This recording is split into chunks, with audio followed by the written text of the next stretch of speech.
Baik, napa sebelum Parsadaan Simanjuntak Situlu Sadaina, orang tua kami, koordinator bidang hukum dan advokasi, pengurus harian, ya,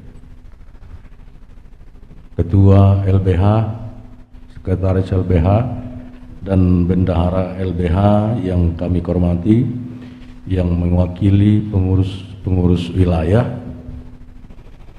Pada siang hari ini kita sekaligus satu panel menyampaikan materi masing-masing. Kalau memang dimungkinkan waktunya, kita coba lebih kurang 1,5 jam menyampaikan materi. Nanti untuk sesi kedua setelah break kita lakukan tanya jawab atau dialog. Yang pertama,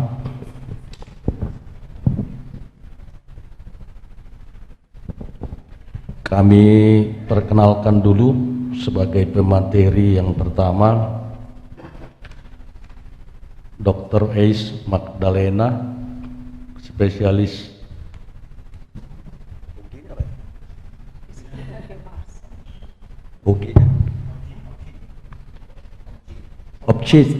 Obstkid, Magister Rumah Sakit, lahir di Tasikmalaya lebih kurang 63 tahun yang lalu.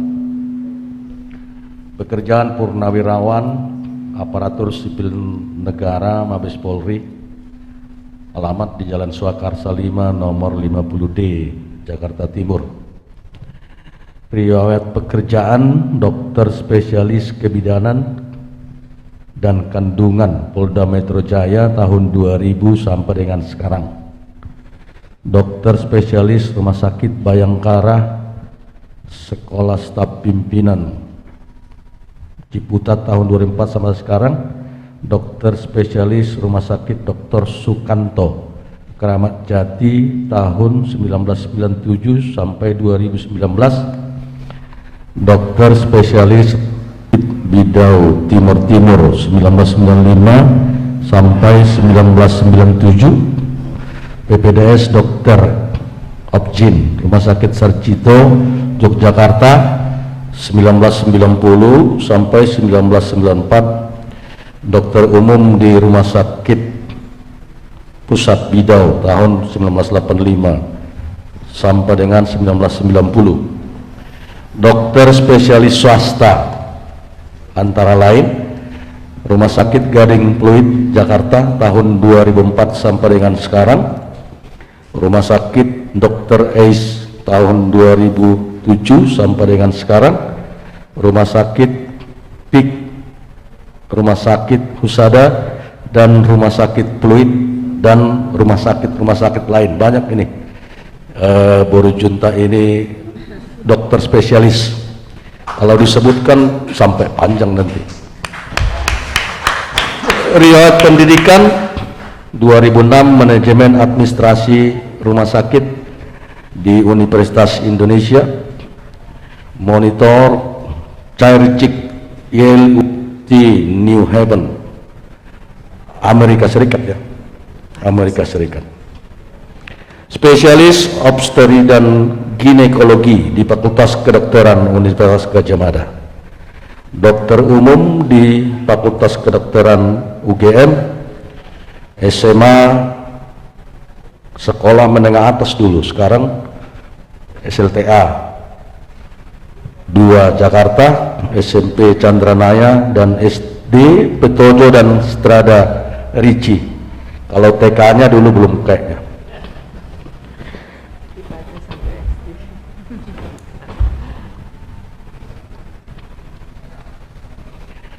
Yang kedua, Ibu Niwayan Sri Yudayatni Wirawati. Kalau di adat, ibu kita ini Borusi Hotang, marganya sudah Borusi Hotang. Kalau ada yang nanya, itu nanti si Hotang yang mana? Ada 7. Sihotang Sor. Nah, itulah yang dibawa ikut sama opung boru kita Sobo Sihon boru Sihotang ke Balige, supaya jangan dibully katanya sama marga-marga lain, termasuk saudara-saudaranya. Dibawalah adiknya Sihotang.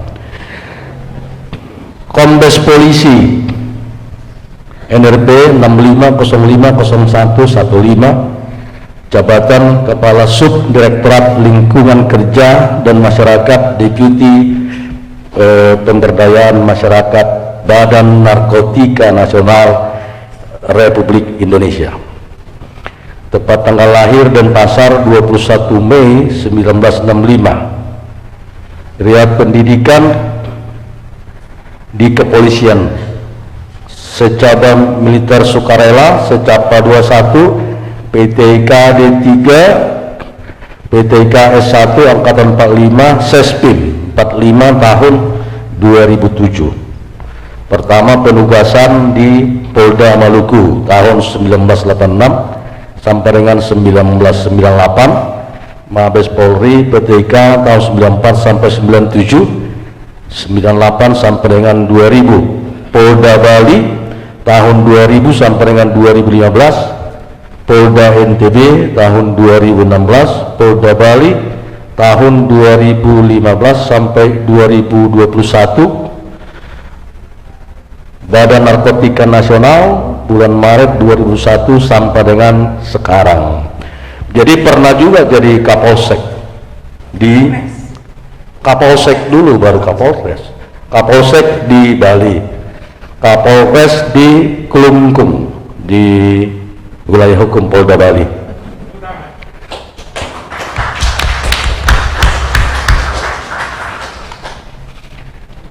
Selanjutnya ibu kita yang pemateri, Dr. MM Tri Susetyaning Mindawani, Doktoranda Magister of Arts, dosen tetap Perbanas Institut, jabatan kalau dosen lektor, tempat tanggal lahir Semarang 12 Juli 1960, S1 Psikolog UGM, S2 Psikolog Organisasi University of West Florida, United States Amerika 1994-1996, S3 Psikologi Universitas Persada Indonesia, Yayasan Administrasi Indonesia, Bu ya, karena dipanjangin terpaksa saya harus hafal dulu ini, nggak dipanjangkan dia. Pengalaman kerja menjadi dosen Fakultas Psikologi sejak tahun 1989 sampai dengan sekarang.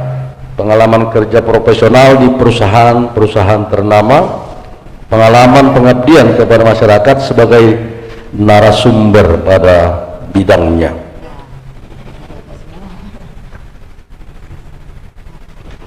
Demikian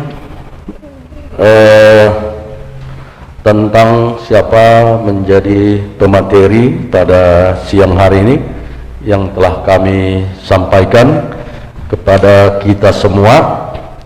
Yang pertama, mari kita berikan aplaus kepada Dr. Ais Magdalena Boru Simanjuntak.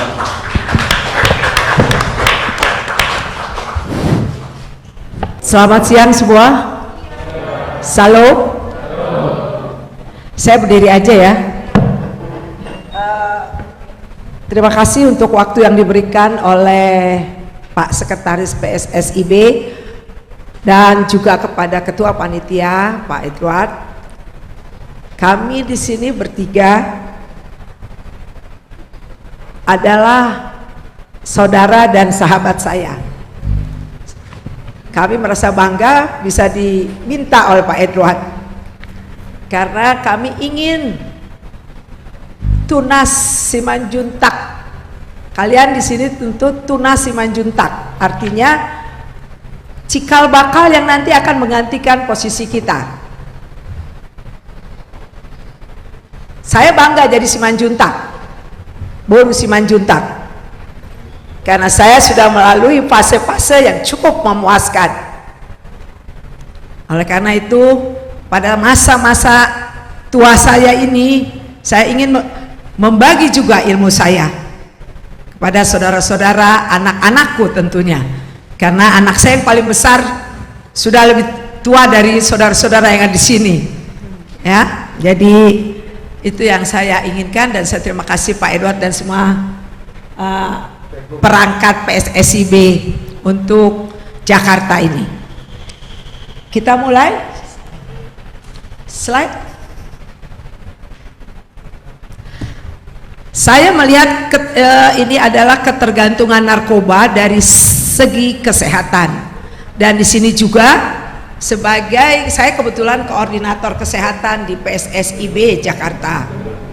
Jadi saya mewakili bidang kesehatan dari PSSIB Jakarta untuk membawakan sedikit ilmu-ilmu kesehatan yang mungkin bisa kalian serap dan kalian jalankan dalam kehidupan sehari-hari. Di sini ada seorang dokter, namanya Dokter Sala. Silakan berdiri, Dokter Sala. Ya. Terima kasih. Dokter Sala adalah anak dari pengurus juga Posmas Yahaan. Beliau adalah calon spesialis. Dia pengen kayak Namborunya, aku kan Namborunya, jadi spesialis. Tapi dia spesialis anak, karena dia yang nanti nangkep anak-anak yang saya lahirkan. Ini nunggu slide-nya terbuka. Jadi di sini ada bidang kesehatan yang lain. Mungkin yang saya belum tahu. Ada? Tunjuk tangannya. Ada? Oh, nggak ada ya. Semua bagian hukum. Yang hukum siapa? Wow, 1. Mana hukum coba? 2, 3. Oke, ada hukum. Psikologi ada nggak? Psikologi belum. Oke. Nanti jadi kita mulai ya sekarang ya. Oh, ini dulu ya. Kita mengenal bahwa narkotika itu adalah suatu mungkin dengar-dengar kalian, narkotika itu apa sih? Saya hanya memberikan penjelasan sedikit, tetapi paling tidak narkotika itu kalian tahu bahwa suatu zat yang membahayakan dalam kehidupan kita sehari-hari, baik itu perkembangan kita untuk masa tua nanti. Oleh karena itu pencegahan di Indonesia ini sudah hampir 25% ya, 25% dari total jenderal 2.500.000 pemuda yang sudah terkontaminasi narkotika, ya. Jadi sudah terkontaminasi dengan narkotika, baik yang menetap atau yang hanya gagah-gagahan, ya. Oke. Jadi pencegahan pemberantasan ini adalah suatu bentuk dari lembaga atau organisasi yang kait mengait antara Dir Narkoba dan BNN, Bea Cukai dan lain-lain, dan juga yang bekerja sama dengan kesehatan. Dan kalau kami dari kepolisian adalah dokter kesehatan, kalau Menkes dan juga Menteri Sosial. Jadi ini adalah suatu bidang yang betul-betul sangat mendasar dari kehidupan kemajuan Indonesia. Slide.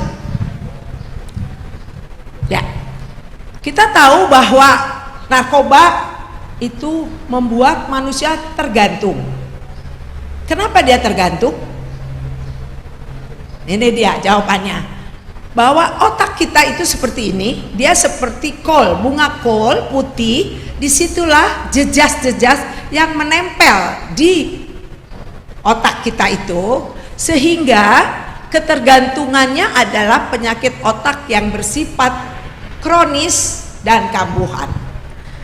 Ya, jadi ada yang mungkin pernah dengar artis-artis itu udah direhabilitasi, udah selesai, keluar dari rehabilitasi, keluar dari tahanan, tapi sekian tahun kemudian dia terjangkit lagi dan dia ditangkap lagi. Itu karena apa? Ternyata sampai akhir hayat kalau tidak dia ini, dia akan kambuh-kambuhan dan dia akan menempel secara kronis di otak itu. Itu bahayanya. Jadi anak-anakku jangan coba-coba mencoba zat yang membahayakan ini. Mungkin masih muda pengen tahu ya, tapi itu juga yang menyebabkan kemudian hari membahayakan. Slide. Dikatakan bahwa beberapa tahun dari BNN itu dan di TV di mana bahwa Indonesia darurat narkoba. Karena apa? Yaitu di sini wilayah sebarannya jauh lebih bisa karena banyak kepulauan. Kepulauan-kepulauan Indonesia itu hampir-hampir mereka masuk lewat pulau-pulau itu, dan ternyata di dalam kenyataannya bahwa di pulau-pulau itu penjagaan atau security-nya belum begitu seperti di negara Eropa. Makanya sering terjadi lewat laut untuk penyebaran dari narkotika. Ya, jadi dari ini bisa dilihat nanti di itunya ya, slide.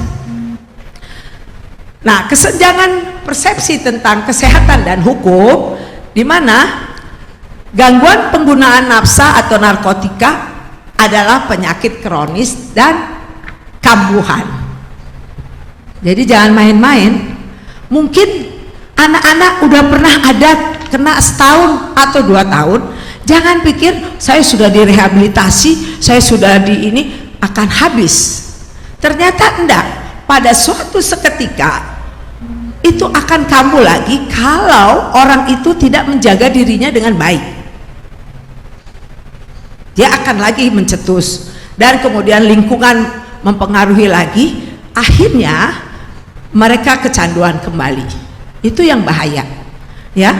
Kemudian orang yang mengalami ketergantungan cenderung memiliki zat biasa disalahgunakan secara kontinu ya. Hukumnya ini saya sebutkan hukumnya, nanti Kombes Wayan yang akan lebih menjelaskan.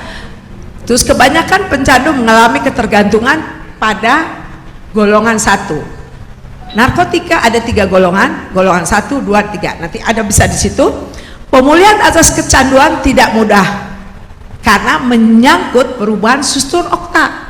Makanya tadi awal saya langsung otak yang dipaparkan oleh saya, karena bagaimanapun juga otak ini kalau sudah terkena susah untuk sembuh 100%. Apalagi pencetusnya banyak. Misalnya dia depresi lagi sekian tahun, dia pernah makan, dia itu akan cuat lagi, dan dia akan rasa badannya meminta untuk zat narkoba ini.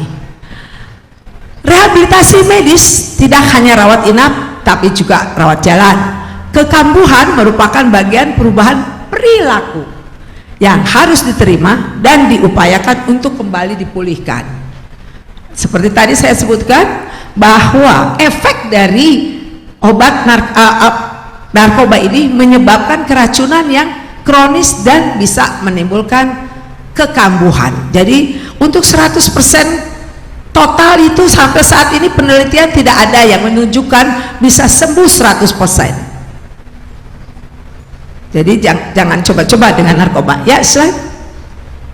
Ini salah satu nafsa itu adalah singkatan dari narkotika, alkoholik ya. Jadi itu termasuk, nafsa itu termasuk dalam narkotika ya. Ini obat-obatan bisa dilihat ya.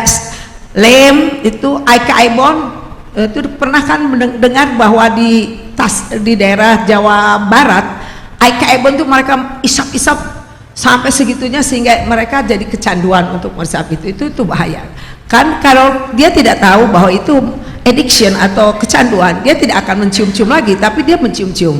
Itu sudah kita dapatkan dan itu akan ditindaklanjuti dalam kesehatan. Nah, ini narkotika golongan 1, 2, dan 3. Slide. Nah, itu tadi narkotika, narkoba itu narkoba jenisnya ya, dan nafsa adalah singkatan dari narkotika, alkoholik, psikotropika itu obat-obatan yang bikin orang itu ekstasi, yang bikin goyang itu loh. Itu juga termasuk. Kan kalau anak-anak muda sukanya dugem, termasuk saya dulu, tapi saya nggak pernah nyoba karena saya tahu itu kalau dugemnya saya suka. Kemudian zat addiction, ya, slide. Nah, apa itu narkoba? Ternyata di dalam WHO semua zat kecuali makanan, air atau oksigen yang jika dimasukkan ke dalam tubuh kita, jadi apapun itu termasuk aibon kan benda. Nah, kalau dimasukkan ke dalam tubuh kita dapat mengubah fungsi tubuh secara fisik. Secara fisik itu ada saya, secara psikologis ada di Dr. Milda. Secara fisik salah satunya adalah depresi. Kalau dimarahin cepat membuat sesuatu yang pokoknya yang lain lah. Kemudian selain depresi, halusinasi, denger-dengeran kata orang, padahal nggak ada orang yang ngomong. Nah, itu salah satu sifat yang ditimbulkan secara kesehatannya. Psikologi dari Dr. Milda. Jadi secara umum dikatakan bahwa bahan atau zat aktif yang mempengaruhi kondisi kejiwaan. Jadi bahan apa aja yang mempengaruhi kejiwaan psikologi seseorang, misalnya pikiran, perasaan, dan perilakunya, serta menimbulkan ketergantungan secara fisik maupun fisiologis. Itu kan secara umum. Tetapi kalau di dalam WHO semua zat yang masuk, harus ada yang masuk ke dalam tubuh kita dan mempengaruhi secara fisik. Ini yang untuk golongan 1, opium, kokain, heroin, itu dia narkotika ini sangat tinggi mengakibatkan ketergantungannya. Ya, slide kedua. Nah, fentanyl dan metadon itu biasanya untuk obat-obatan, petidin. Itu kita, kalau saya sebagai dokter kandungan, kalau ada sakit atau ada tindakan misalnya kuret atau apa tindakan, kita kasih petidin, itu salah satu terapi. Tetapi dia tidak terlalu membuat tubuh kita tergantung, ya. Jadi ini dimasuk golongan 2. Narkotika berhasiat pengobatan digunakan sebagai pilihan terakhir dan dapat digunakan dalam terapi. Ya, jadi di sini kegunaan golongan 2 adalah terapi. Dan golongan 1 slide. Golongan 3, ya. Golongan 3 kodein. Semua mungkin pernah minum obat batuk. Nah, di dalam obat batuk itu ada itu nafsa tadi, yaitu zat addiction. Jadi kalau kodein itu di obat batuk itu pasti dikasih, tapi sekian gram, sehingga dia kalau kita batuk itu jadi ngantuk kan. Nah, itu kodein itu ngantuk, sehingga badan itu diharapkan, kenapa diberikan, kalau dikasih narkotika ya kayak kata dokter tadi, otaknya bisa ya dalam dosis-dosis tertentu. Jadi dia pada satu waktu kodein itu hanya memberikan dia rest sebentar, sehingga imunoglobulin atau ketahanan tubuhnya itu bisa meningkat kembali. Itu salah satunya, ya. Slide. Nah, narkoba menurut kesediaan legal itu yang seperti alkohol, nikotin. Yang ilegal tuh inhalasi, itu yang di hidung itu termasuk narkotika ternyata, ya. Tapi itu kan dalam dosis berapa, yang kalau kita lagi flu kita masuk itu termasuk ada zat adiktifnya. Sedangkan yang ilegal yaitu seperti heroin. Kalau yang medikal ya seperti tadi kodein, CTM, ya. CTM juga udah termasuk golongan 1, jadi yang medikal, ya. Slide. Nah, ini klasifikasi narkoba yang ditimbulkan oleh tubuh kita adalah depresi, ya. Depresi itu waduh susah neranginnya, nanti depresi ada ya, nanti psikologinya. Depresi itu tekanan-tekanan batin yang kadang-kadang tidak bisa dijelaskan, karena itu setiap individual mempunyai depresi yang berbeda-beda. Misalnya ada orang dipukul sekali dia pipinya nggak merah, tapi ada orang dipukul sekali langsung pingsan. Nah, itu cara berpikirnya, bahwa depresi setiap orang itu berbeda-beda dalam efek dari reaksi dari tubuhnya. Terus stimulan, ya, stimulan ini ya amfetamin itu dia gerakan tubuhnya itu melambat, ya, jadi melambat. Kemudian halusinasi. Nah, halusinasi ini sering sekali ada yang dia dengar atau yang dia rasakan. Dia seolah-olah ada orang membisiki, ada orang melihat sesuatu. Itu sebenarnya dia, kalau memang dia sudah makan narkoba, dia sudah addiction, sudah terganggu itunya, otaknya. Ya, slide. Nah, narkoba itu segitiga penggunaan narkoba ini yang lingkungan ternyata jauh lebih mempengaruhi orang ingin menjadi pencandu narkotika, ya. Ini jadi lingkungan merupakan konteks yang bisa membuat orang tergantung, ya. Kadang-kadang orang tidak tahu bahwa itu narkotika tapi dia makan, ya itu lingkungannya yang istilahnya mencokoki, ya. Slide. Nah, karakteristik dari addiction atau ketergantungan yaitu kronis, kambuh-kambuhan, konvulsif, terus progresif dan cenderung fatal. Progresif galak, ya, agak sedikit, ya, padahal orang Batak galak semua, ya, pengen pukul aja, padahal sebenarnya nggak pernah makan narkoba. Ternyata itu bawaan lahir kalau itu. Nah, terus perilaku yang sulit dipelajari, ya, perilaku yang sering berubah-ubah, tidak terkendali, ya. Itu salah satu gejalanya dari secara fisiknya, ya. Silahkan. Nah, penggunaan narkoba itu hanya kadang-kadang coba-coba, karena teman-teman di SMA, teman-teman di kuliahan, lu ini enak loh, lu bisa melayang dikit, lu bisa pokoknya happy deh. Nah, itu ya, coba-coba untuk bersenang-senang. Nah, terus ada yang memang reguler, dia memakai terus. Kemudian akhirnya karena dia memakai terus, akhirnya jadi tergantung, kemudian kebiasaan dan sangat berbahaya. Ya, slide. Nah, karena saya dokter kandungan, tentu saya lebih cenderung ke perempuannya. Kalau perempuan sudah kena narkotika, jauh lebih berbahaya dari laki-laki. Kenapa? Ini hanya penelitian, ya. Jadi perempuan lebih berbahaya. Studi kebanyakan dilakukan pada laki-laki, karena perempuan kalau ditanya, apalagi dia bilang enggak, tapi perubahan sikap, perubahan apa, kelihatan sekali. Biasanya orang tua sudah kewalahan lihat anak perempuannya berubah sikap. Kalau laki perubahan sikapnya bisa kelihatan dan mau ditanya, sehingga penelitian untuk daerah ini dia masih bisa diteliti, tetapi untuk perempuan nggak bisa.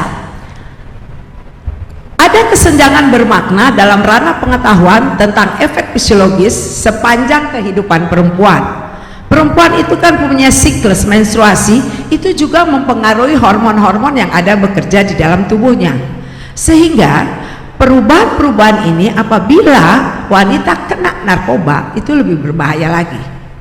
Jadi ingat-ingat anak-anak saya, terutama perempuan, jaga diri kalian, terutama lingkungan. Apalagi kan kadang ada pacar, kamu kalau nggak gue putusin loh, kalau nggak nyoba-nyoba sama. Ada pasien saya, lo kamu kenapa begini? Saya bilang, dok, soalnya kalau saya nggak ikut-ikutan pacar saya diputus. Waduh, ya biarin aja diputus, ngapain lo pusing? Saya bilang gitu, cari yang lebih bagus. Ya dok, saya udah gini-gini. Ya ada. Jadi itu perempuan lebih banyak tertutup. Perempuan lebih banyak cepat sekali keputusannya yang tidak masuk akal, ya. Itu slide. Banyak riset yang telah dilakukan kepada perempuan atas penggunaan alkohol saja. Riset baru ini mengatakan terdapat pola yang sama dengan progresif yang cukup cepat pada yang ilegal, ya. Slide. Nah, efek terhadap janin. orang-orang yang pernah melakukan atau addiction kepada narkotika itu jatuhnya ke anak. Jadi paparan kokain dan marijuana merusak kemampuan atensi, bahasa, dan belajar perilaku yang bermasalah. Jadi kepada janinnya juga kalau sudah kan, makanya itu sering dasar dia sih narkoba sih. Jadi kita kadang-kadang orang Indonesia memahami bahwa kelakuan yang berubah itu biasa karena dia narkoba sih gitu. Padahal dia seharusnya hal itu tidak sampai seperti itu. Paparan terhadap metapetamin atau ekstasi, hambatan pertumbuhan yang banyak sekarang sedang dicoba-coba oleh wanita adalah sehingga menyebabkan hambatan pertumbuhan janin, menurunkan kewaspadaan, dan gerakan janinnya buruk. Jadi bahaya ya. Dan paparan heroin, janin kalau heroin lebih berbahaya lagi. Kalau dia ibunya heroin, udah pernah ngisap heroin, terus dalam beberapa lama dia hamil, ternyata janinnya tuh jadi besok-besok jadi addiction. Kesian juga ya, kayak siklus Krebs, siklus hantu ya, karena kalau ayahnya atau ibunya kecanduan, tiba-tiba dia hamil, anaknya nggak ada dosa-dosa, tapi dia akhirnya punya sifat ketergantungan nanti, jadi gampang kena itu ya.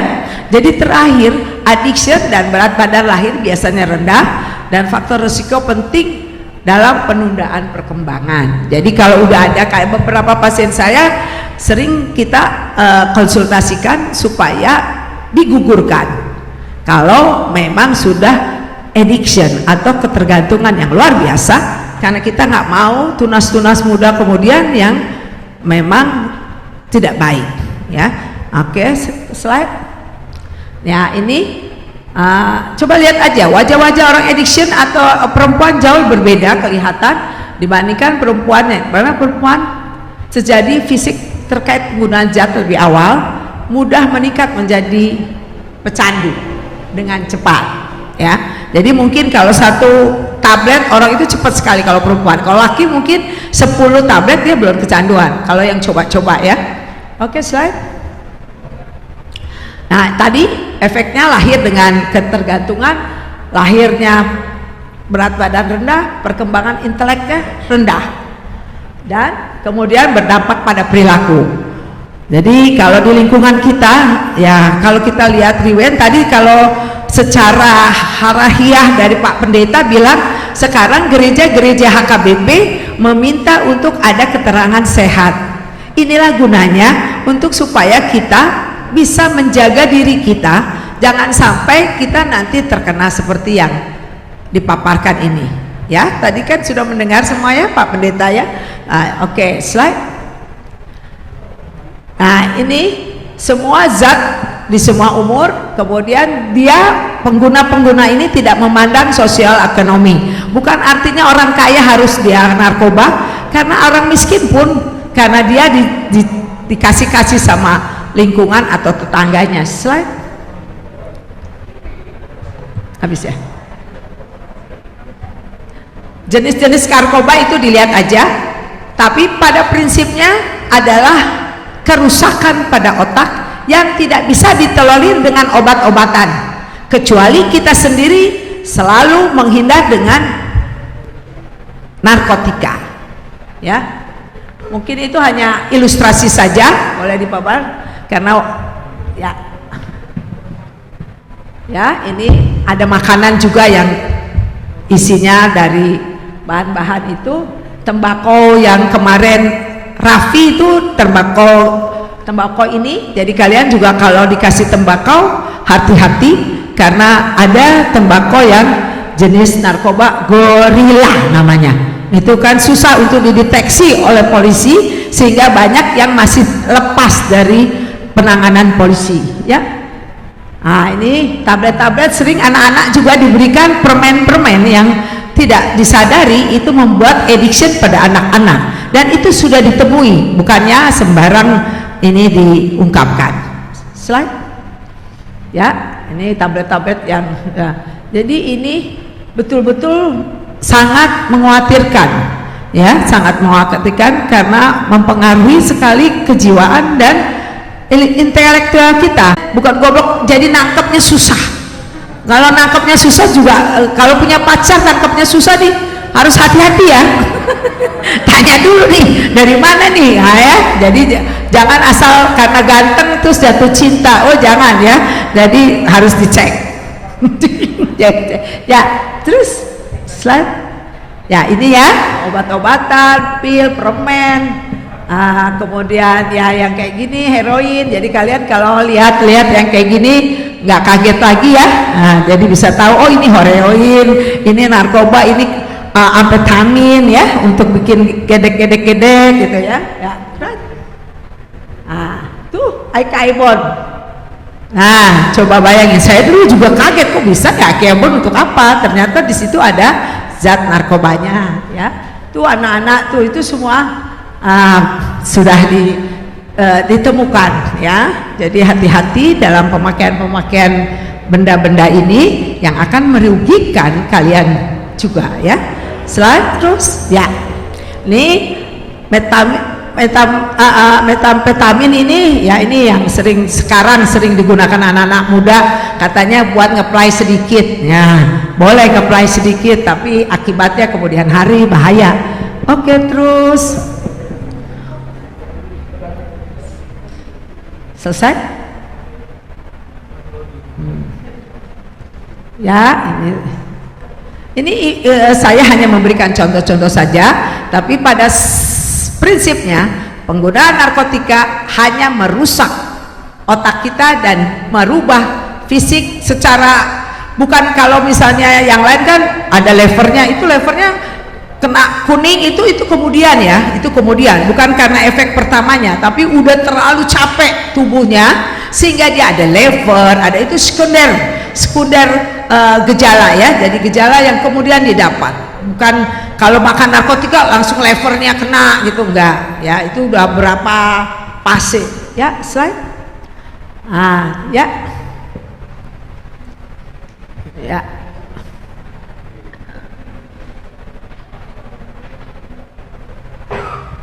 Nah ini malas bergerak, ngantuk, rasa mual, bicara cadel ya, papil mata mengecil, gangguan penglihatan, daya ingatnya gampang lupa, masih muda tapi gampang lupa. Itu juga kalau pacarmu ditanya ini dan gampang lupa, cek lagi ya, jangan terima cintanya begitu saja ya.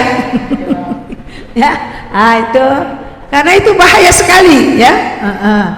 Terus biasanya diisap dikunyah itu kan, seperti teh kan, macam-macam ini.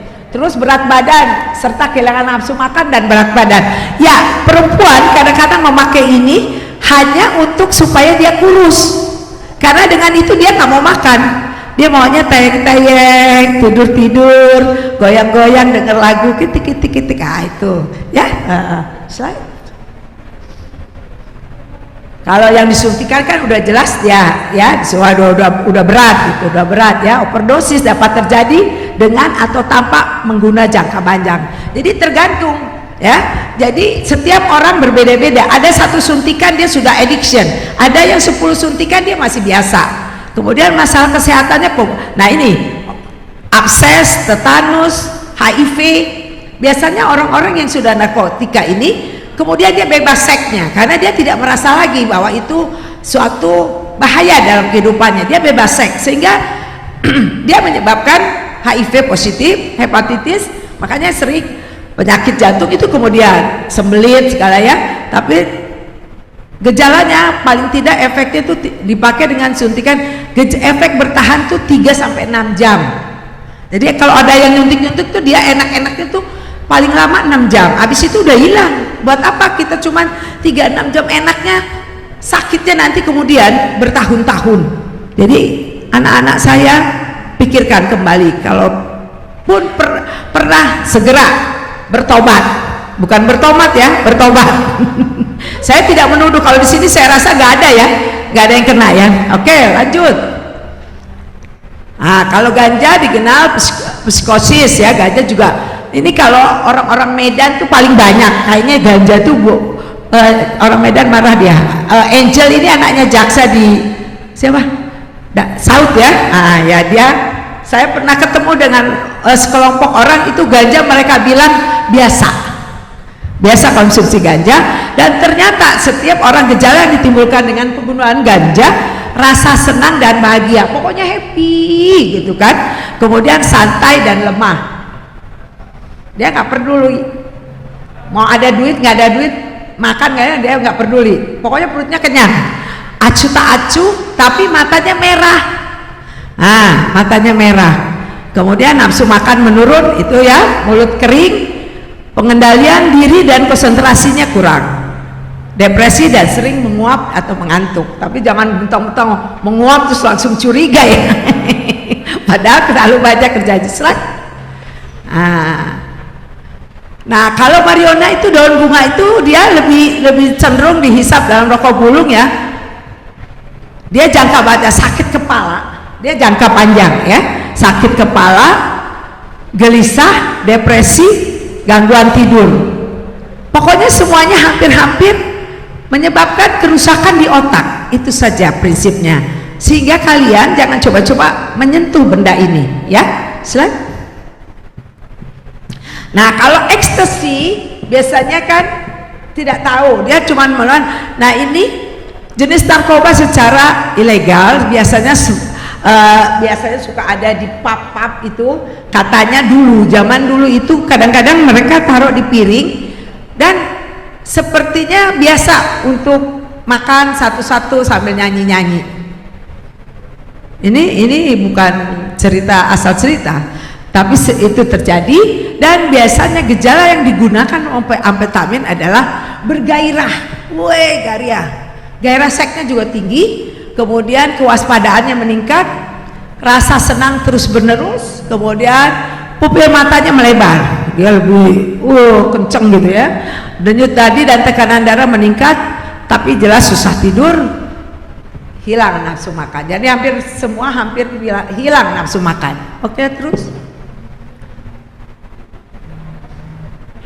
amfetamin bisa seperti tadi saya sebutkan hanya bertahan 3-6 jam ya. Overdosis biasanya denyut jantung dan suhu tubuh yang lain. Dilaporkan kematian akibat cairan dalam tubuh tidak seimbang ya. Kematian ada, tetapi itu sudah cukup lama, tidak yang baru minum ya. Slide. Nah kalau kokain itu sangat berat ya, sangat berat, dia lebih timbul di gangguan gelisah, euforia, rasa gembira yang berlebihan kayak orang gila gitu ya. Nggak ada masalah, dia ketawa sendiri dia ketawa sendiri ya, itu sering. Kejang dan tekanan darah meningkat, banyak bicara, penyumbatan pembuluh darah, kemudian kekakuan otot leher ya. Ini ada di slide itu ya, semuanya kalian baca ya. Slide. Oke. Kalau bisa dipadatkan ya, waktunya. Slide. Saya sengaja buat ini, yang penting nanti kalian apa yang kalian kurang paham silahkan kita discuss, nanti ada waktu untuk tanya jawab, itu yang lebih penting lagi. Saya rasa cukup segitu dari saya, kesehatan, karena itu bisa dibaca lewat perinannya. Terima kasih. Itu materinya ada ya, ada, kita dapatkan materinya masing-masing sudah. Iya, nanti dibaca, cuman itu enggak color, di print. Itu tadi akibat penyalahgunaan narkoba ditinjau dari aspek kesehatan, masalah semua kesehatan itu, jadi ketergantungan. Anaknya juga kalau lahir ya bisa makin kecil katanya, jadi pidananya juga berat juga. Pidananya itu 4 tahun minimal pengguna narkoba itu, maksimal ada dihukum mati, ada yang 20, ada yang 15, ada yang 8 tahun, 6 tahun, tapi ada juga yang direhabilitasi. Kalau dilihat survei sekarang ini, survei pengguna narkoba itu kasusnya tertinggi di mana? Di Jakarta? Bukan, di Sumatera Utara kayaknya. Sumatera Utara nanti akan disampaikan oleh para ibu narasumber kita yang bagaimana efeknya itu secara psikologi, bagaimana ancaman hukuman narkoba ini, bagaimana data statistiknya, kasus yang sudah menjadi terpidana, tersangka, terdakwa, yang direhabilitasi sampai dengan saat ini. Nanti kita akan bisa dengar, bisa lihat akibat penyalahgunaan narkoba. Selanjutnya kami berikan waktu kepada Ibu Milda ya untuk menyajikan materi yang akan disampaikan. Nanti dicatat aja dulu apa nanti yang perlu ditanyakan mengenai, ditinjau dari aspek kesehatan ya, setelah sesi aspek psikologi, atau kalau memang bisa setelah ditinjau dari sisi hukum. Selanjutnya Bu, silakan Ibu Milda. Baik, selamat siang semuanya. Ya, Bapak-bapak dan Ibu, izin ya saya lepas masker ya, karena kita berjauhan ya supaya.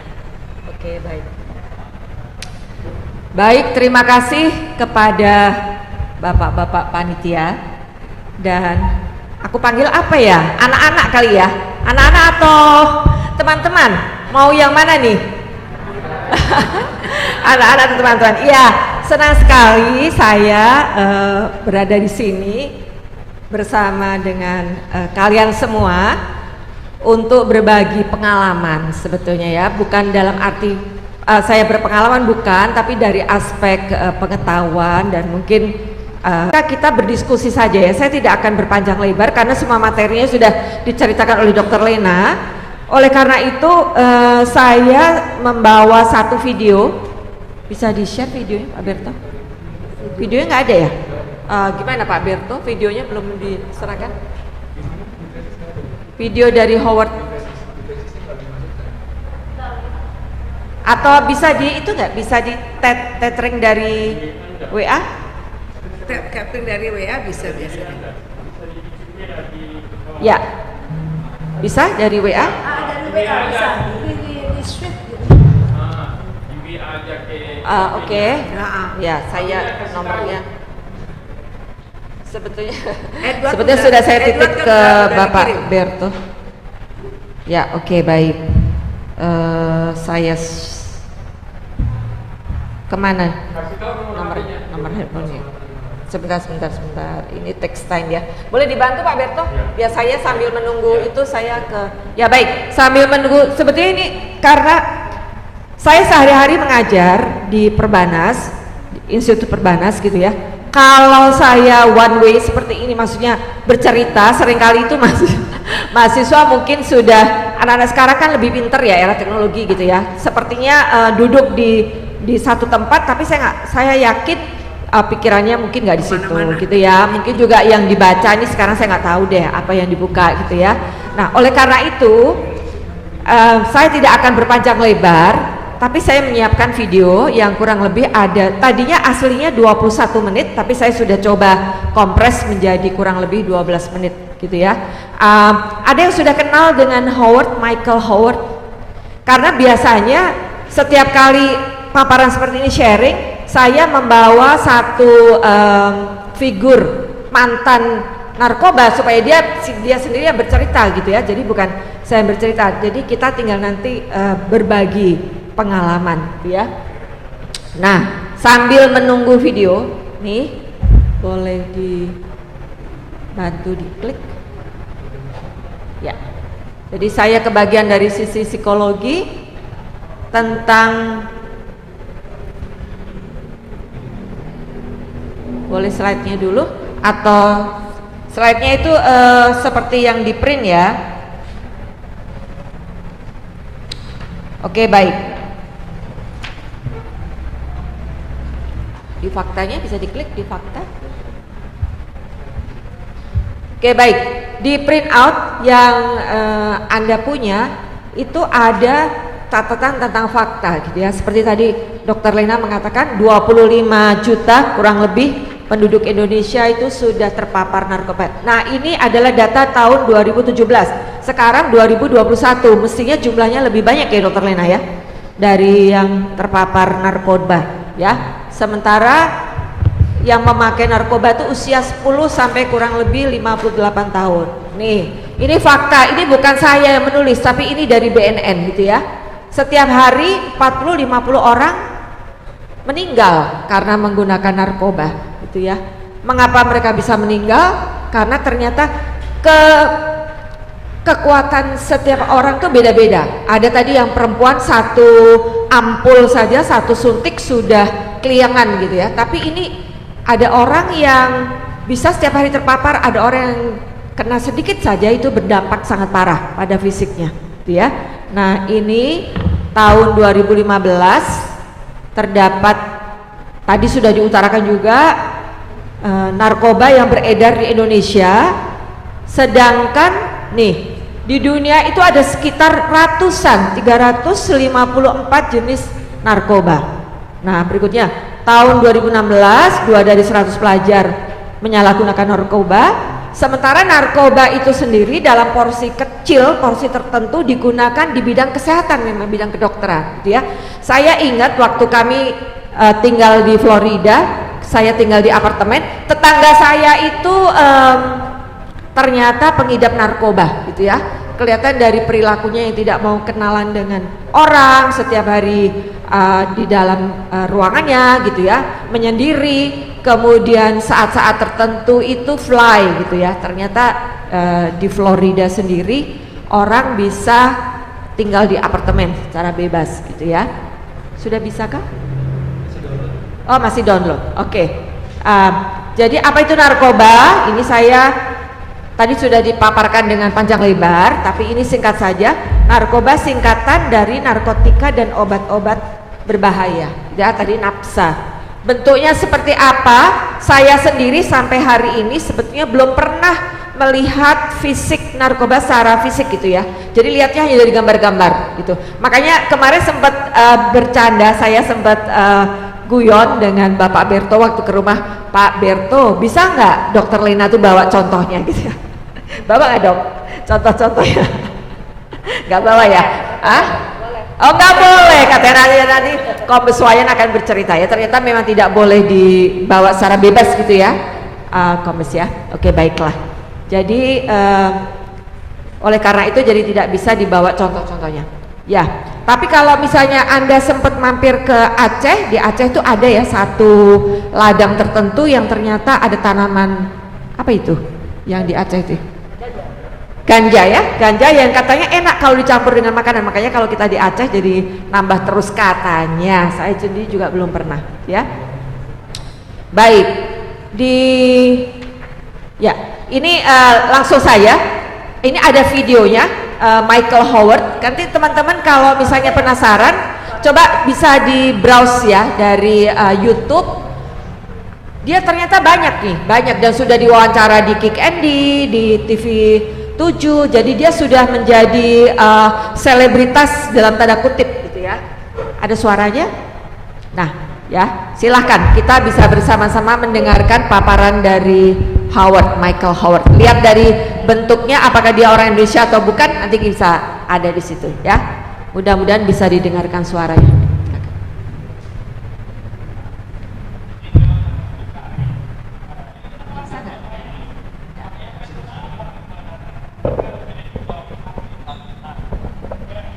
Walaupun saya belum menemukannya sampai saat ini, namun saya tidak pernah menyerah karena saya percaya jodoh di tangan Tuhan dan waktunya selalu indah. Amin. Saya bersyukur sekali umur saya 38 tapi mukanya 28. Yang repot umurnya 28 mukanya 38. Saya lahir di Jakarta, besar di Amerika. Hampir 24 tahun saya tinggal di negeri paman saya. Balik ke Indonesia akhir 2014. Bukan karena keinginan saya, terpaksa. Uang udah enak-enak di Amerika, aku mau pulang ke Indonesia.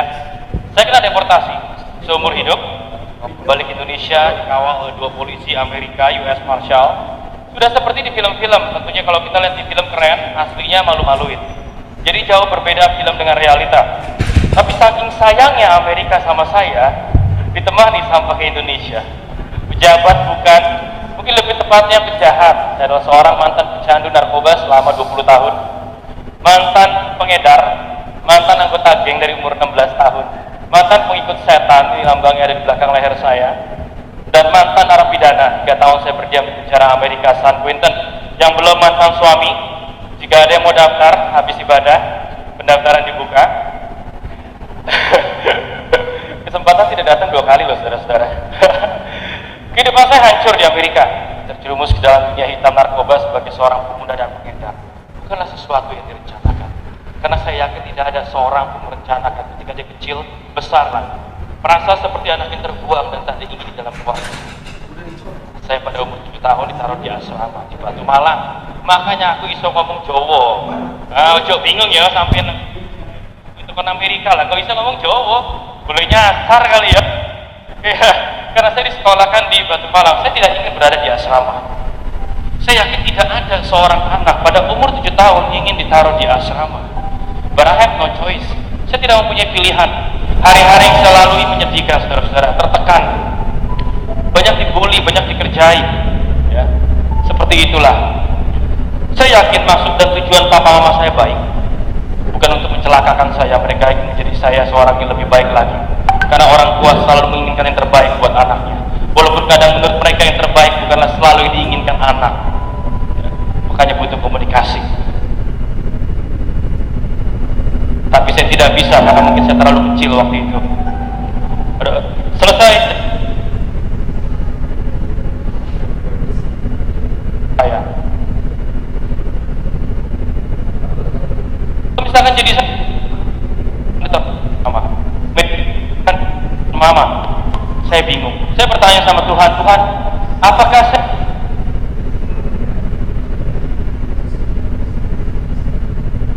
Jaringan itu. Jaringan. Tuhan, tidak ada figur bapak, tidak ada figur ibu dalam kehidupan saya. Saya mencari yang keluar. Jerumuslah saya ke dalam pergaulan bebas. Saya masuk geng, free sex, narkoba.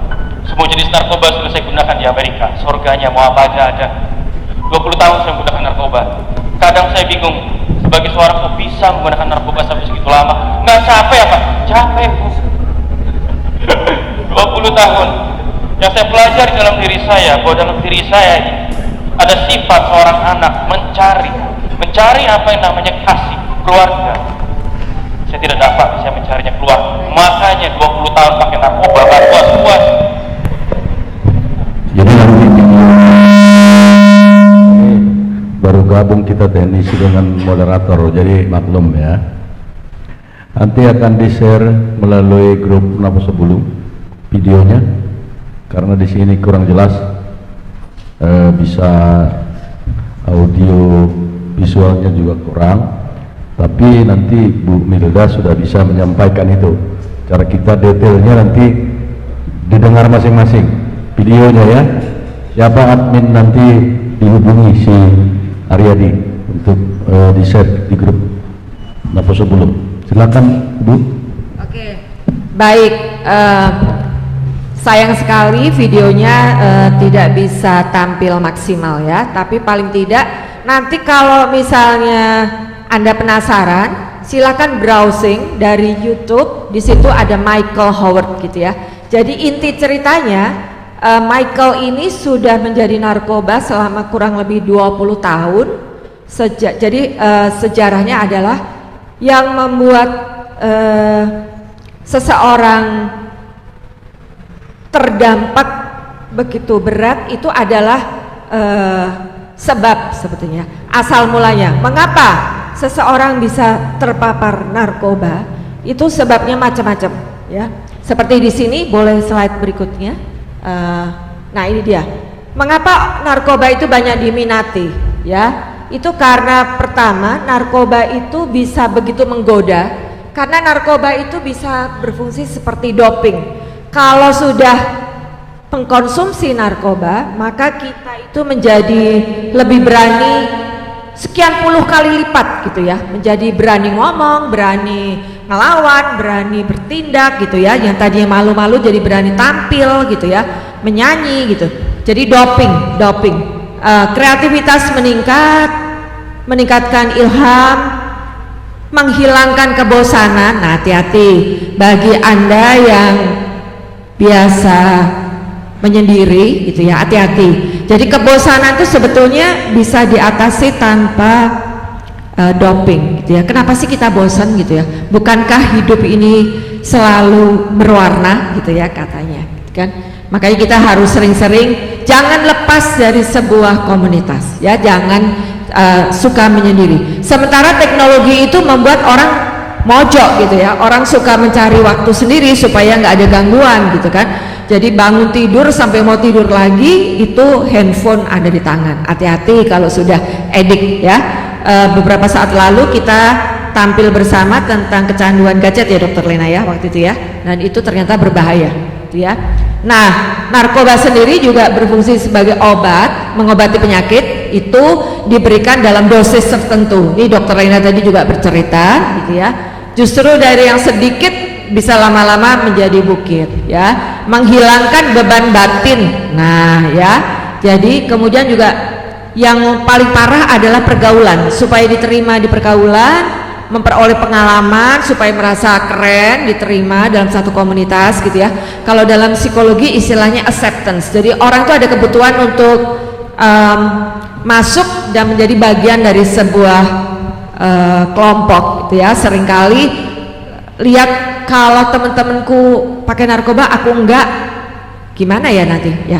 Teman-teman pernah dengar namanya Oloan Sinaga itu ya, yang pendeta muda yang meninggal, Raditya Oloan gitu ya.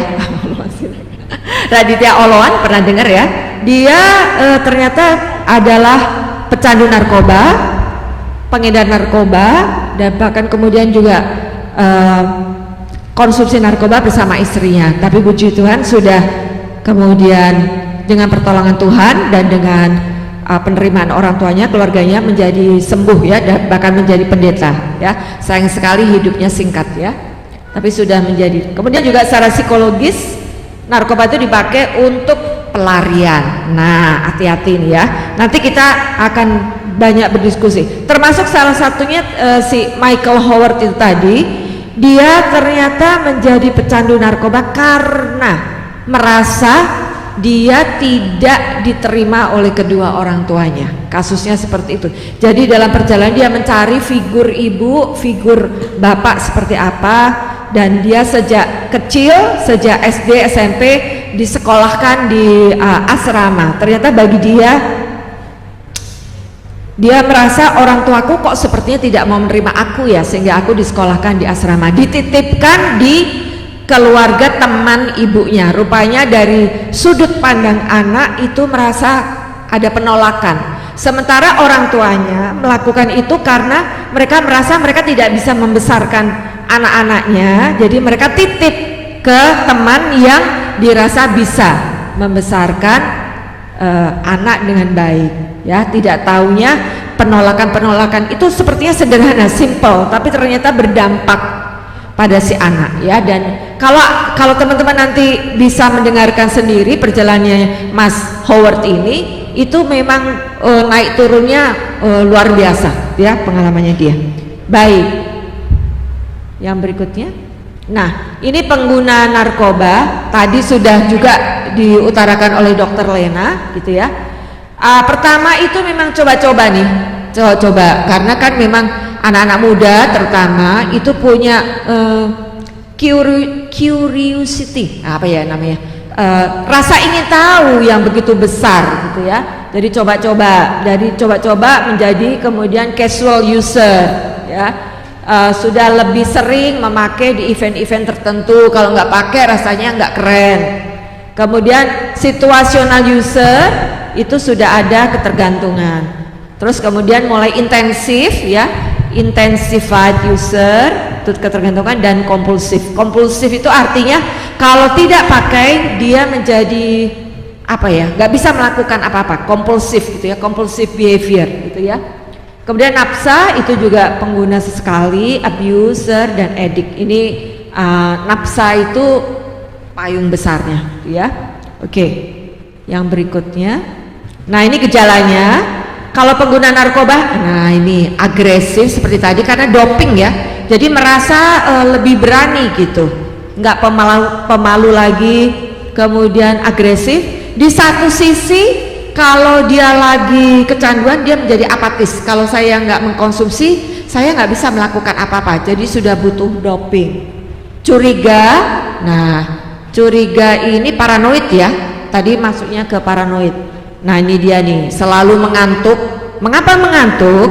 Karena memang tadi narkoba itu memberikan efek seperti tadi obat batuk ya. Kalau kita minum OBH kan terus kemudian ngantuk, dan kalau ngantuk harus tidur gitu. Nah itu kalau misalnya kita tidak cepat-cepat menghentikan bisa kecanduan gitu ya. Bicaranya pelo, jalan sepoyongan ya, ini seperti orang mabok ya.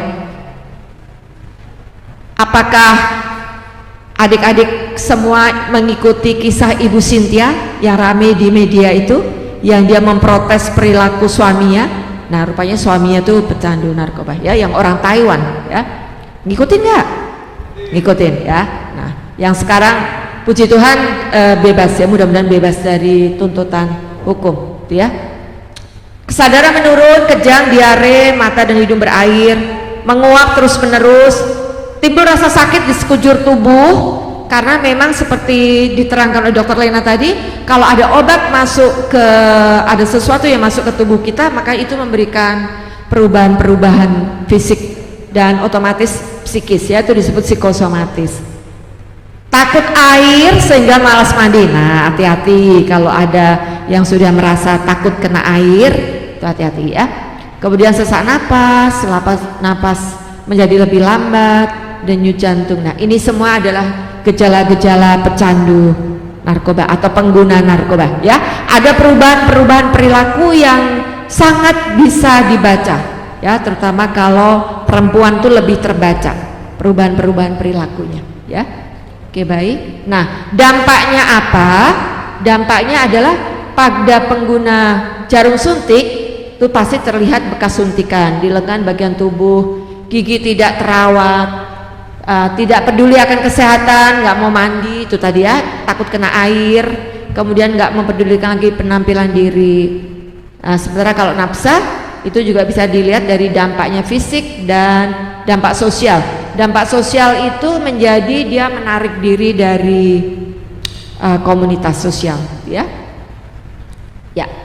Apa yang harus dilakukan ketika kita mengetahui saudara-saudara kita atau diri kita sendiri misalnya, waduh aku kayaknya mengidap nih, sudah mulai ada apa kecanduan misalnya ya, itu sebetulnya bisa dilakukan pencegahan.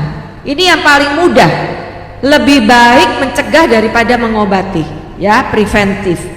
Kemudian bisa dilakukan dengan event-event seperti ini, seminar edukatif, sosialisasi gitu ya, sharing, atau represif. Nah ini kalau sudah parah, sudah ketangkap berarti dihukum dan kemudian direhabilitasi. Nah kan benar, direhabilitasi. Dan ini menyangkut tindakan ini baik untuk pengguna atau pengedar ya, apalagi pengedar, karena biasanya pengedar itu adalah pengguna. Masih ada? Ya, ini upaya-upayanya pengguna, salah satu upaya pencegahannya adalah pelatihan, pembinaan kader anti narkoba seperti ini tadi ya, pengendalian pengawasan jalur peredaran narkoba, ini ada undang-undang, kemudian pilihlah lingkungan pergaulan yang positif, itu tentu ya, membentengi diri dengan imtak dan iptek. Nah sebetulnya ilmu pengetahuan dan teknologi itu dua mata pisau yang saling bergantian. Di satu sisi dengan teknologi kita cepat bisa tahu dinamika kehidupan dari negara lain, dari orang lain. Tapi di satu sisi kalau kita tidak menyaring informasi yang kita terima, kita menjadi apa ya istilahnya itu objek gitu ya. Jadi tidak semua informasi yang ada di sekitar kita itu bermanfaat. Banyak informasi yang sampah gitu ya. Jadi kita harus pintar-pintar menyaring informasi yang ada di sekitar kita. Caranya gimana? kembangkan kemampuan berpikir kritis, critical thinking, Psikologi saat ini, jadilah pribadi yang kritikal. Tapi kayaknya kita jadi pribadi yang penurut ini semua, nggak berkembang ini nanti kalau hanya nurut semua. Kenapa sebelum ini kalau kita mulai tanya jawab kepada Ibu Milda, iya, tapi nanti jawabannya maksudnya supaya disimpan dulu. Iya. Kalau dari perspektif psikologi, bagaimana secara kasat mata kita bahwa ini bohong atau pura-pura, padahal dia udah pernah pengguna narkoba gitu. Tapi jawabannya nanti. Jadi kasat mata bagaimana caranya dari perspektif ilmu psikologi mengetahui seseorang itu apakah dia hanya ikut-ikutan, apakah sudah jadi pemakai atau pengedar atau bandar atau produsen narkotika. Tapi nanti jawabannya, tunggu ya. Tapi kalian juga harus ada juga ini yang mau ditanya, apa yang mau didiskusikan gitu. Selanjutnya ini mengenai pencegahan represif, berarti menyangkut pemidanaan ini. Kalau sudah menyangkut pemidanaan, ini urusan reserse narkoba, Badan Narkotika Nasional, Badan Narkotika Provinsi, dan reserse yang dibawa Mabes Polri untuk menindaklanjuti itu. Selanjutnya mari kita berikan aplaus untuk pemateri yang ketiga, Ibu Nyonya Simanjuntak ya, Borsiotang. Silakan Ibu. Baik. Terima kasih Bapak Moderator atas kesempatan yang diberikan kepada saya. Tapi sebelum masuk ke materi, boleh saya sampaikan beberapa hal ya. Pertama, mari kita saling menghargai.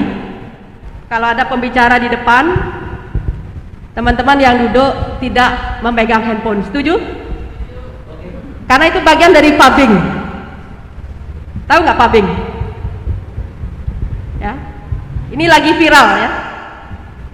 Pubbing itu sedang diviralkan oleh Panglima TNI ketika beliau memberikan pengarahan di hadapan para Kasrem dan Dim, merasa tidak diperhatikan. Dan saya tadi perhatikan kurang lebih ada 10 orang yang tidak memperhatikan. Ya. Ini nomor 3 dari belakang, ada juga yang di tengah-tengah. Itu karena saya dipanggil opung di sini. Betul ya? Nah, karena saya dipanggil opung, saya dituakan, maka kewajiban saya mengingatkan tentang etika. Setuju ya? Oke. Kedua, saya ingin mengajak kita semua berdiri. Setuju? BNN sedang saat ini perang terhadap narkoba, ya, dalam rangka mewujudkan Indonesia bersinar. Ya. Bersinar artinya bersih dari narkoba. Ya. Lalu kami di Dayamas, ya, pemberdayaan masyarakat, mempunyai yel-yel. Ya. Karena saya lihat sudah mulai mengantuk habis makan. Ya. Jadi yel-yelnya adalah tangannya silang di depan dada, Indonesia bersinar.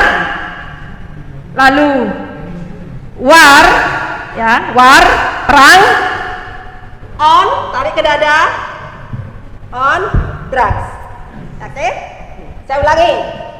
Indonesia bersinar, silang di depan dada, war, on, tarik ke dada, drugs. Oke, kita ulangi, ya. Sambil saudara mengatakan Indonesia bersinar, war, on, drugs. Ulangi, Mas Loyo, ya. Sambil saya menunggu materinya. Indonesia bersinar,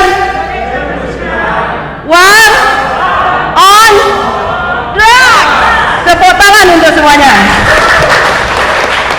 Ya, silakan duduk.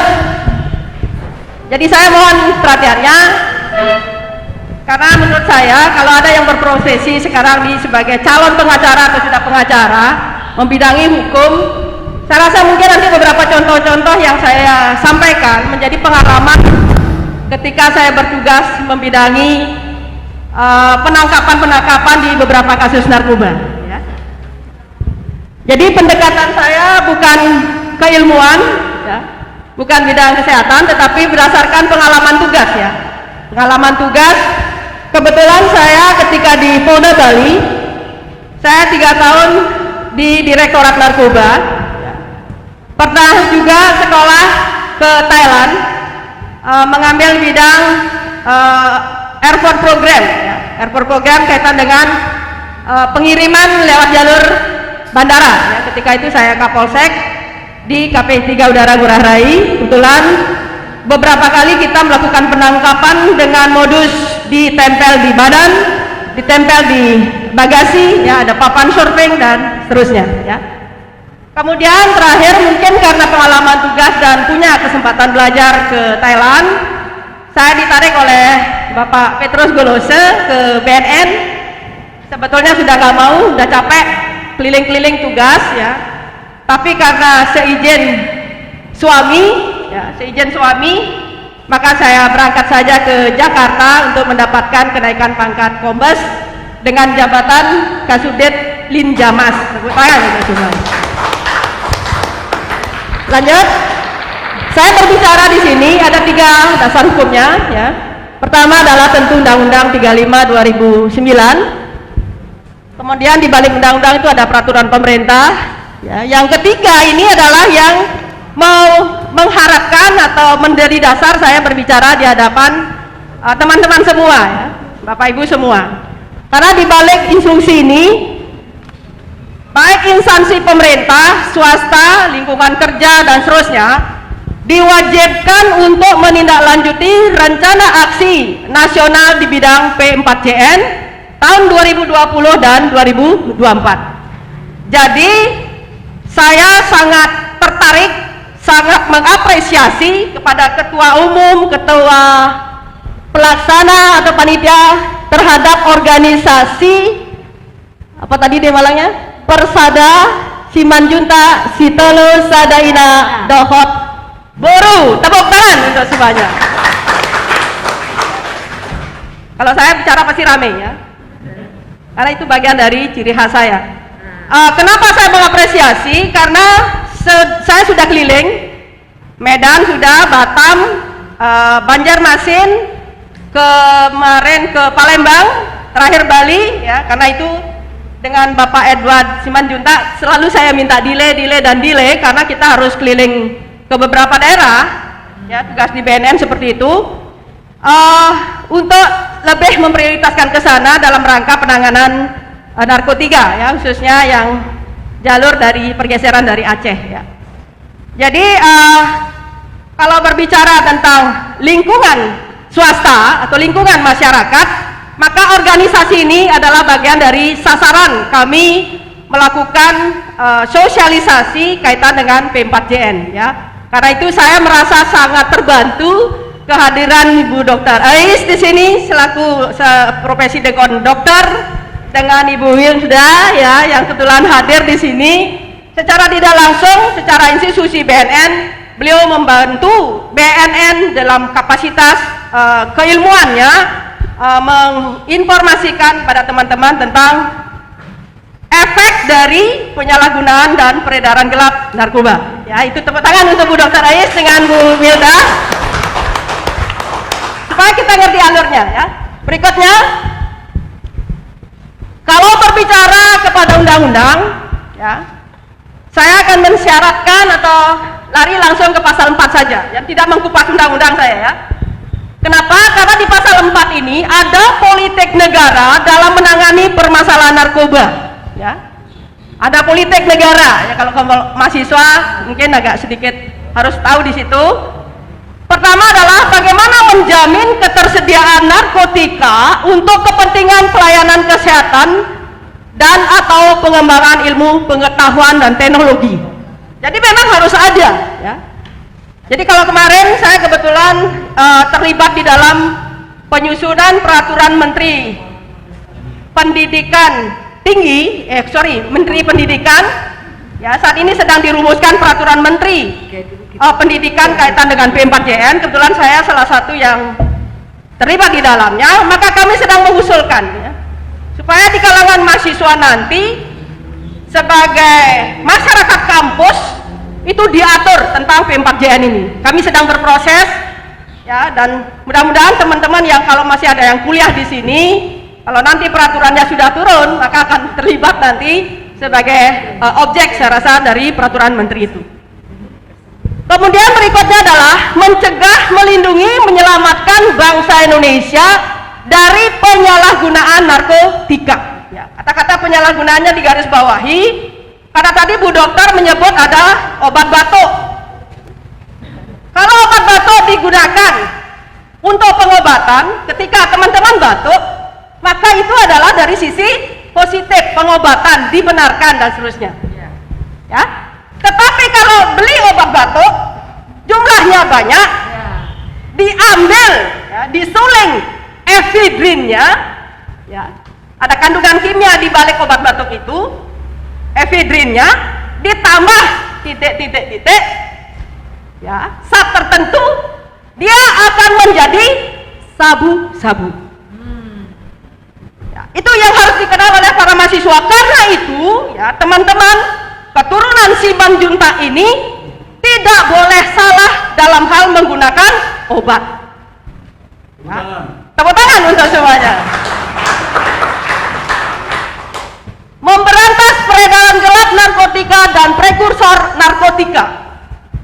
Peredaran gelap, ya, yang ditangani oleh BNN ini adalah yang gelapnya, bukan yang terangnya. Ya. Kalau Bu Dokter pasti yang bidang yang terang-terangnya, untuk operasi, injeksi supaya tidak sakit, apalagi mau operasi melahirkan, kan sekarang jarang ada perempuan tahan sakit, padahal itu sudah kodratnya melahirkan pasti sakit, betul? Lalu diinjeksi dengan obat tertentu supaya tidak sakit. Nah, itu sisi terangnya. Sisi gelapnya itulah yang saat ini kita sedang tangani. Ada banyak contoh sisi-sisi gelap dari peredaran gelap itu, ya. Berikutnya adalah menjamin pengaturan upaya rehabilitasi medis dan sosial bagi penyalahguna dan pecandu narkotika. Ada 4 hal ini, ya. Jadi tadi Bu Milda juga menyinggung rehab, Bu Dokter juga menyinggung rehab. Nanti saya akan perdalam lagi rehabnya di mana, siapa dan seterusnya. Ya. Lanjut. Masalah narkoba itu ada di mana? Ya kan? Kalau berbicara dari sisi hukum itu ada di 2 titik ini, ya. Ada di demand dan di supply-nya. Demand dan supply, ya. Apapun itu, ya, yang namanya di dunia ekonomi, yang namanya demand dan supply, pada akhirnya akan melahirkan harga pasar. Harga pasar, ya. Apa itu demand and supply? Ya, kita praktis-praktis saja, lanjut. Permasalahan demand ini adalah kepada prevalensi penyalahguna. Apa itu? Ya. Kira-kira apa itu? Sudah mencapai 1,80% atau 3,41 juta jiwa dari tahun ke tahun terjadi pengguna baru. Ya. Pengguna baru. Contoh, ya, saya baru balik dari Palembang. Ada 2 kabupaten saya datangi di wilayah Palembang, Pagar Alam dan Lubuk Linggau. Ya. Ketika ke Pagar Alam, di sana ada tempat rehab, kumpul, ya, ada anak yang pernah memakai. Saya langsung menangis di sana. Kenapa menangis? Ada anak usia 14 tahun menggunakan narkoba jenis lem ibon, ganja, sabu yang didapat dari neneknya. Nah, biadab tidak? Dari neneknya. Lah kalau nenek itu bahasa Bataknya opung, berarti dari saya dong. Sedih, sedih. Dan itu baru salah satu contoh umur 14 tahun. Ya. Belum lagi yang 17, 18 dan seterusnya. Awalnya mereka menggunakan dengan alasan supaya kuat kerja di hutan kelapa sawit. Ya, saya masuk situ ya.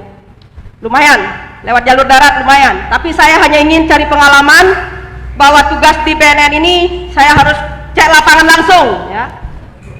Berawal dari semangat kerja menangani hutan kelapa sawit, mereka ingin nambah power menggunakan narkoba ya.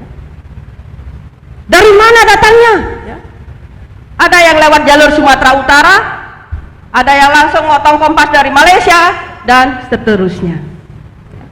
Yang saat ini kita berikan PR kepada Kabupaten Pagar Alam dan Lombok Linggau ya. Sama ya. Begitu tingginya pengguna-pengguna narkoba yang saat ini dalam penanganan Polri di sana bekerja sama dengan BNN. Karena kalau pemakai yang kelas kecil-kecil itu adalah ranahnya Polri, sedangkan berhubungan dengan jaringan dan sindikat adalah ranahnya BNN ya, ranahnya BNN. Jadi bukan kelas pemakai yang ditangani oleh BNN ya. Lalu bagaimana dengan permasalahan suplai ya. Suplai dipasok dari dalam dan luar negeri. Nanti saya gambarkan ya. Meskipun pelaku dihukum berat, namun masih mengendalikan bisnisnya dari dalam penjara. Banyak yang protes ya, dari Komham itu sempat protes. Mereka tidak mau dikatakan bahwa itu pengendaliannya dari dalam penjara. Tetapi beberapa kali ya, waktu saya di Direktorat Narkoba Polda Bali, yang namanya lapas Kerobokan itu ya, kalau kita sidak itu banyak kita bisa dapatkan di bawah tempat tidur, di pintu ya, kalau ada pintu celahnya yang ada tengah-tengahnya ya, itu digantung di sana. Ketika kita tanya ini barangnya siapa, pasti ya, yang di dalam semua ruangan itu, di ruangan sel itu pasti semua angkat tangan. Kira-kira kenapa seperti itu ya? Karena mereka sangat senang dihukum, menjalankan hukuman di dalam penjara. Di dalam penjara mereka aman bisnis narkoba. Saya berani mengatakan karena sudah melakukan penangkapan ya. Belum lagi kalau bicara Cipinang dan lapas-lapas lainnya. Penegak hukum lebih suka ya, lebih suka dalam tanda petik memenjarakan penyalahguna narkoba. Kata-kata lebih suka ini oleh karena memang pengalaman kami di Direktorat Narkoba, anggaran negara ya, penyerapan anggaran negara lidik dan sidik tidak mensyaratkan berapa barang, berapa gram yang harus digunakan ya, asal dapat membuktikan bahwa dia pemakai, dia ya. BNN mempunyai target volume kegiatan setahun itu ngomong ya ta? Ada yang tahu? Tetra Kanabio tertinggi, sehingga kalau adik-adik cermat ngikuti media Sebentar sosial. dulu Ibu Kombes ya. Apa itu? Mohon ini yang belum mengisi daftar hadirin supaya diisi. Ya. Karena nanti ada surat keterangan bebas narkoba setelah dibawa dulu ke rumah sakit kan tes. Ya. Isi Ya, kalau daftar lanjut hadirin. administrasinya ya. Kandungan THC tinggi ini masih menjadi perdebatan ya, karena pernah dimunculkan oleh Menteri Pertanian untuk melegalkan ganja Aceh ya. Pernah melegalkan ya, ada usulan itu ya. Kenapa diusulkan dilegalkan? Karena mereka ingin melihat hanya dari sisi ekonomi ya, dari sisi harga. Padahal dia belum tahu ya, dia kira sama dengan ganja yang ditanam di Belanda. Kalau di Belanda ya, THC-nya ganja Belanda memang rendah. Ya. Kalau diteliti dia hanya mengandung THC-nya rendah, sedangkan kandungan apa satu lagi namanya ini,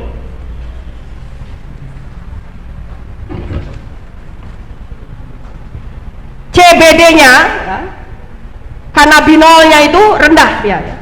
Tapi kalau Indonesia punya itu karena THC-nya memang tinggi. Ya.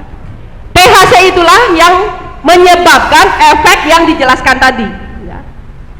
Halusinasi tadi. Jadi kalau teman-teman pernah monitor ada cewek bawa mobil nabrak sekian mobil, dia tenang saja, itu karena sudah halusinasi. Ya. Itu yang ditabrak untungnya mobil. Ya, saya yakin ada yang luka-luka di balik itu. Ya. Bagaimana kalau saudara sendiri ditabrak dan meninggal dunia? Ya, sudah gila. Ya. Berikutnya, ya tadi ada masih di darurat. Peredaran gelap bukan hanya menyasar orang dewasa dan remaja, melainkan juga anak-anak. Banyak contoh. Ya.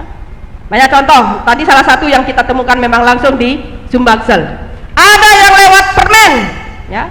Ada yang lewat coklat, kopi, ya. Banyak contoh. Ya.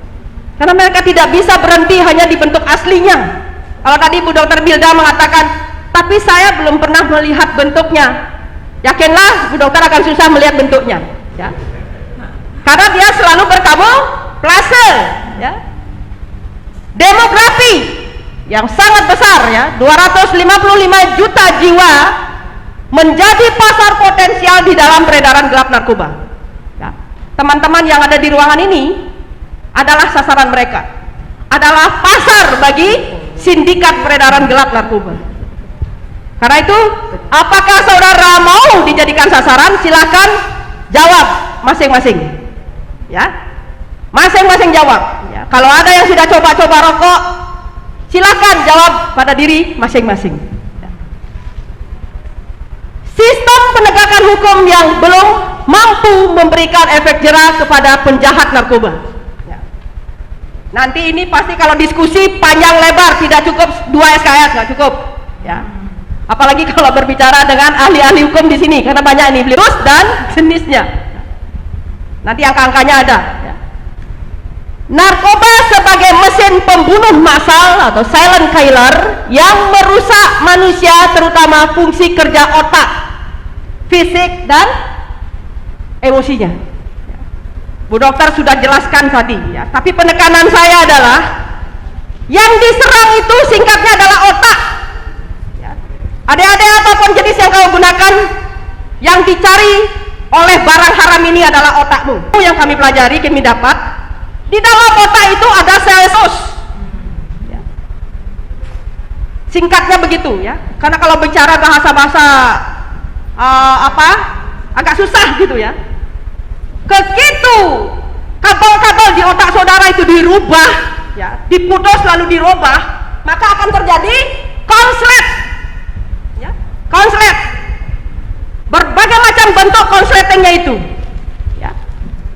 Ada yang kalau disentuh sedikit mudah marah, ada yang kalau kok kayaknya jauh, ya, padahal dekat, yang namanya halusinasi tadi. Ya. Ada yang larinya gerak terus, ya, yang sekarang sedang ngetren, ya. Anak-anak yang terus TikTok. Ya, ada yang lihat yang viral sekarang sedang terjadi, susah dihentikan. Hati-hati, sarafmu sudah dirubah. Ya. Sehingga dia menangis, sedih, karena dia tidak bisa menghentikan gerak. Ya. Kalau geraknya cuma goyang-goyang gini nggak apa-apa, tapi gerakan yang dilakukan itu seperti orang bersetubuh. Ketika dia diam, kambuh lagi. Ketika dia diam, kambuh lagi, dan seterusnya. Nah, ini sedang viral. Ya. Saya nggak tahu sudah ada yang lihat belum. Ya. Seperti orang bersubuh, ya, orang Bali bilang angkuk-angkuk, ya, gerakan tubuhnya itu. Begitu dirubah saraf otakmu, ya, lalu melamar pekerjaan, ini pertanyaannya, mereka malah bisnis narkoba. seorang perempuan yang pernah saya amankan di luar lapas, dia menjelaskan, saya tidak mau bohong ya, hidup saya tidak boleh saya bohongi, karena nanti anak-anak saya yang merasakan akibatnya ya. Dia mengatakan, oh gampang Bu, kalau masuk lapas itu yang diperiksa adalah tas saya. Ini seorang perempuan yang saya tangkap ya. Yang diperiksa kalau masuk lapas itu adalah tas saya. Ini enggak Bu, ini maksudnya itu adalah tisu yang ada di tangannya. Ini tidak diperiksa. Apa artinya? Mereka dengan gampang bisa bawa ke dalam karena dipegang di dalam tangannya. CCTV melihat adalah pemeriksaan tas. Adik-adik, hati-hati dengan barang narkoba ini ya. Karena lapas yang harus steril saja, mungkin kalau ada yang pernah masuk ke lapas ya, dan beberapa negara lainnya ya. Karena apa? Karena kita adalah pasar terbuka.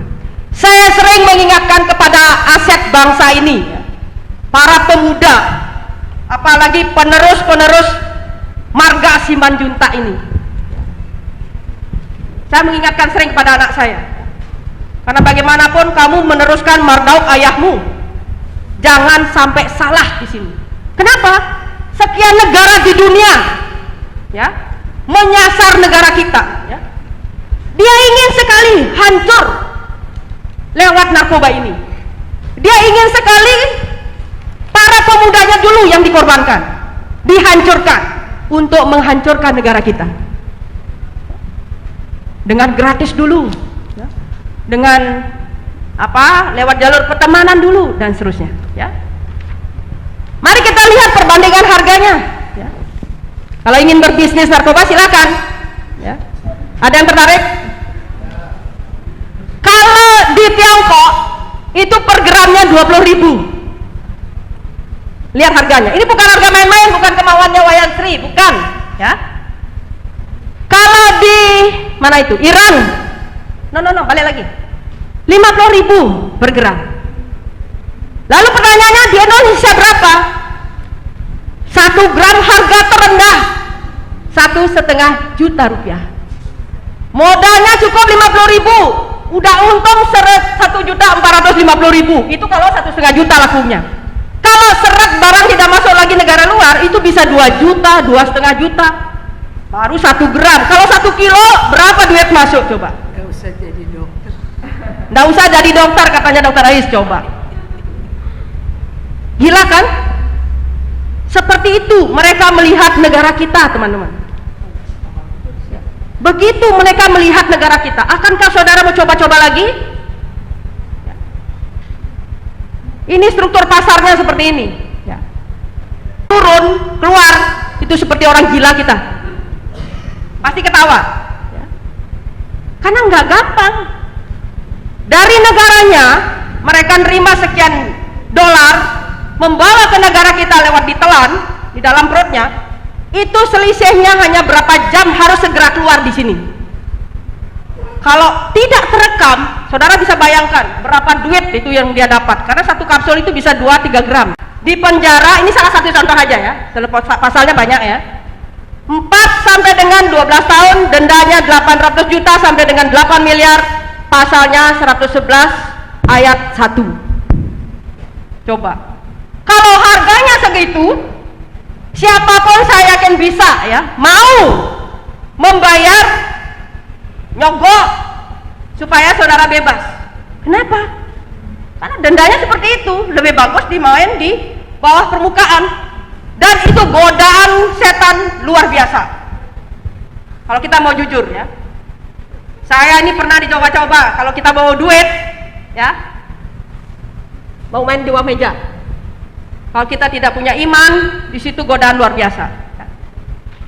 Produsen ya, orang yang membuat, berarti punya pabrik ini ya.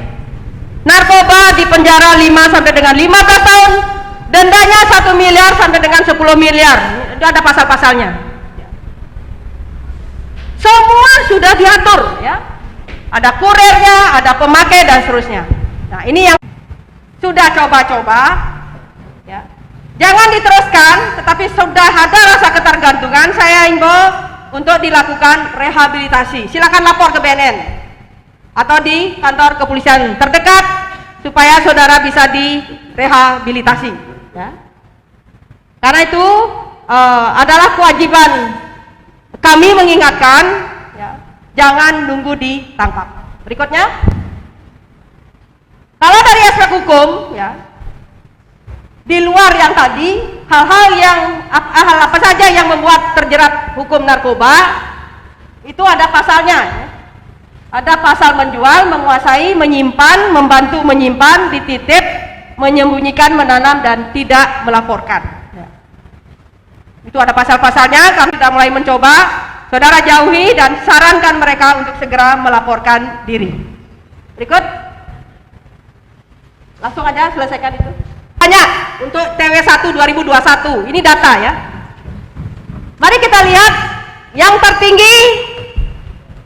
Ya, yang tertinggi adalah mana ayo? Sumatera Utara. Kampung halaman kita. Kampung halaman kita. Sumatera Utara mendapat limpahan barang dari Aceh. Ya. Aceh ada yang jalur darat ditangkap di Tapanuli misalnya, ditangkap lawan jalur laut dia, pesisir-pesisir dan seterusnya. Sehingga sebelum nyebrang ke Pulau Jawa ditangkap di. Ya. Yang ketiga adalah DKI. DKI di mana kita berada saat ini? Ya. Di mana kita berada? Ya. Kalau di daerah Jakarta Timur, ya, ada beberapa daerah yang dalam pantauan kami tinggal menunggu waktu adalah jaringan, ya, sindikat. Gilas kita sekarang dalam proses sedang memantau wilayah Jakarta Timur, entah itu kompleks Berlan dan seterusnya, ya, itu sedang dipantau. Kemudian Jabar, Jateng, Sumatera Utara kalau untuk tersangkanya, ya, Jawa Timur sama. Itu adalah data-data yang memang terekam di BNN. Ya. Kasus tersangka terbanyak berdasarkan jenis narkoba, ya, jenis barang yang digunakan itu tertinggi ada hubungannya dengan doping, ya, doping atau obat-obat yang ada hubungan dengan kesehatan lalu disalahgunakan. Ya. Gunanya itu banyak banget. Kemudian obat keras, sintetis kanabian dan golongan 4. Ya. Berikutnya bicara data lagi, barang bukti yang disita, ya teman. Saya rasa itu saja kalau bentuk-bentuk aktivitas pemerintah. Saya rasa ini tanggung jawab kami. Kalau nanti ada pertanyaan kita akan jelaskan ini. Berikut. Ini yang menjadi terpenting, ya. Sekali lagi, pelaksanaan pertemuan hari ini adalah bagian dari menindaklanjuti pasal 104, 105, 106 Undang-Undang 35 2009 kaitan dengan peran serta masyarakat, ya. Terima kasih kepada Ketua Umum, Ketua Panitia yang bisa memfasilitasi seminar hari ini dapat berjalan. Tepuk tangan untuk semuanya. Ya, sebelum mengakhiri, jangan dulu ditutup. Ada beberapa kontak person, teman-teman. Kalau ada informasi takut menyampaikan, supaya tidak takut, ini ada beberapa kontak person, silakan, ya. Mau website, mau email, mau call center, silakan, ya. Kalau ada informasi sampaikan saja di sana. Yakin saudara tidak akan diproses, saudara dilindungi oleh undang-undang. Ya, berikutnya sebelum saya serahkan ke moderator, saya undang kita semua untuk menyanyi. Saya yakin pintar nyanyi semua lagu Ibu Pertiwi. Ada yang tahu teksnya?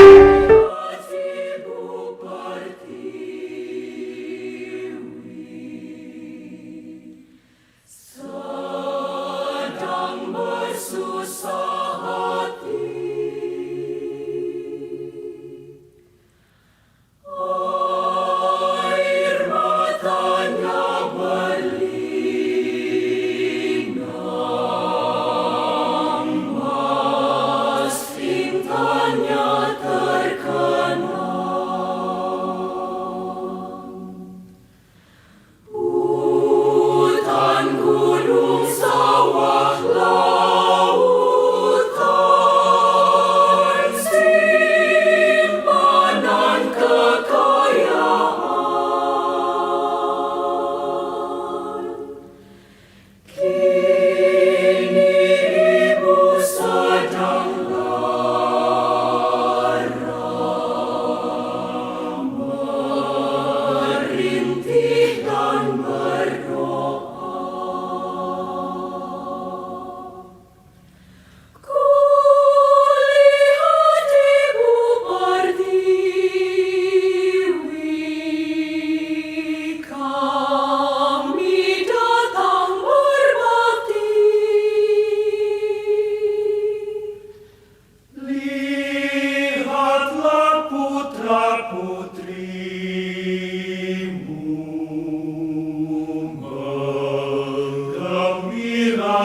Tuhan Ibu